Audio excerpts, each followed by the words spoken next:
Can, Tagomago, de 1971. Eu precisava trazer um disco do Can aqui, né? E eu fiquei em dúvida entre aqueles que são os 3 melhores para mim, que é o Tagomago, o Egba Miase e o Future Days, né? A trinca sagrada, 3 obras-primas.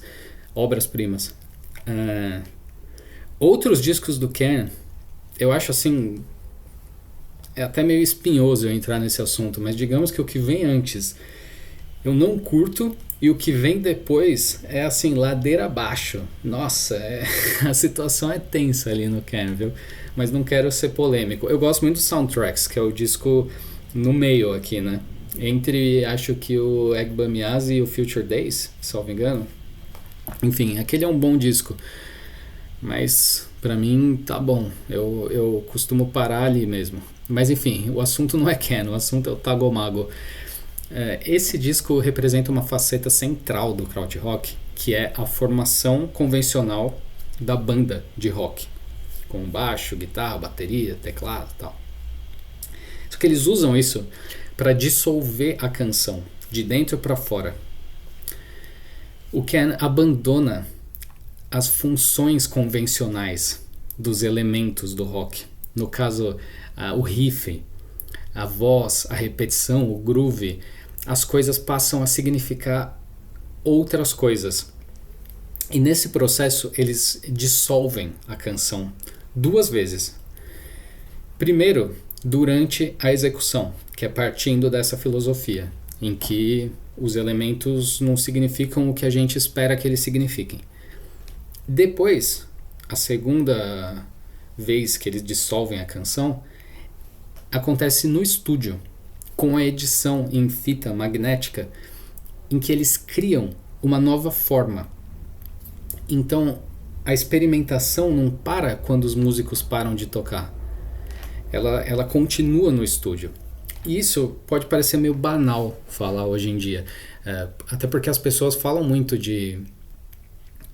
os Beatles ou os Beach Boys usaram o estúdio como elemento de composição, como elemento de criação.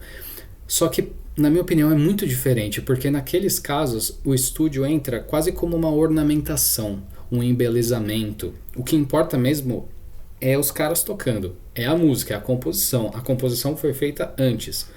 Aqui, o que o Can faz não era comum no rock ainda. Apesar de ter, claro, né, sempre tem pessoas que já fizeram isso antes e tal. Eles usam o estúdio como definidor da própria forma musical. Então nessas eles se aproximam muito mais da tradição eletroacústica. E eu diria até correndo o risco de forçar muito a barra, e eu entendo, se eu for acusado disso, de que é uma espécie... Eles agem como precursores do que viria a ser a EAI, aquele gênero de improvisação eletroacústica, porém com uma estética rock. Eu acho que a ideia é mais ou menos por aí. Porque a matéria nasce de uma experiência que é coletiva e corporal. E aí vem a montagem, e a montagem tem a proeza de não eliminar essa energia física.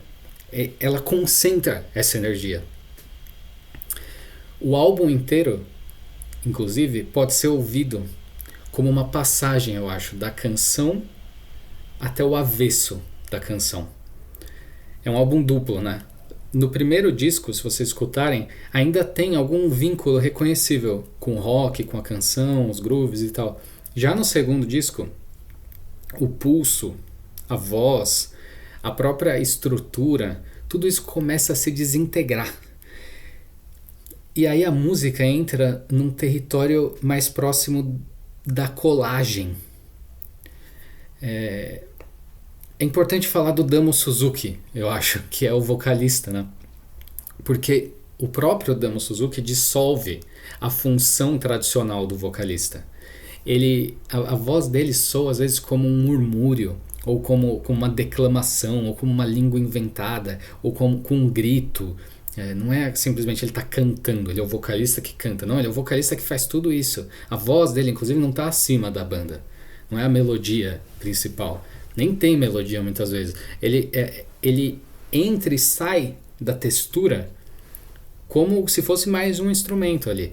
E aí nisso ele ocupa uma zona que está entre a canção, entre a poesia sonora, tem um quê ritual, uma coisa kabuki, né? Um teatro japonês.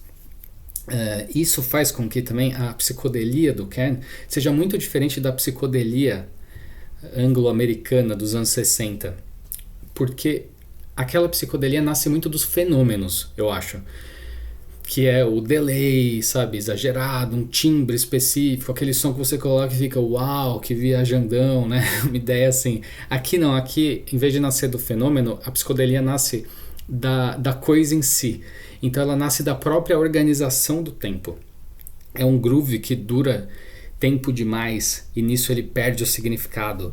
Ou uma palavra que é repetida e nisso ela perde o significado também. Ou um som que aparece de um jeito e depois ele reaparece fora de contexto e nisso ele perdeu o significado. E a montagem às vezes rompe uma continuidade que estava quase acontecendo e aí a gente também fica sem um significado e nisso a percepção vai se alterando, só que através da forma, vai colocando a gente num estado realmente confuso, realmente psicodélico, né? E o Can consegue criar essa música que está situada entre um acontecimento corporal, dos caras tocando mesmo, da improvisação coletiva, e de uma construção cerebral feita a posteriori no estúdio. Acho que todo mundo já conhece esse disco, né? Mas eu recomendo muito. Escutem Can Tagomago.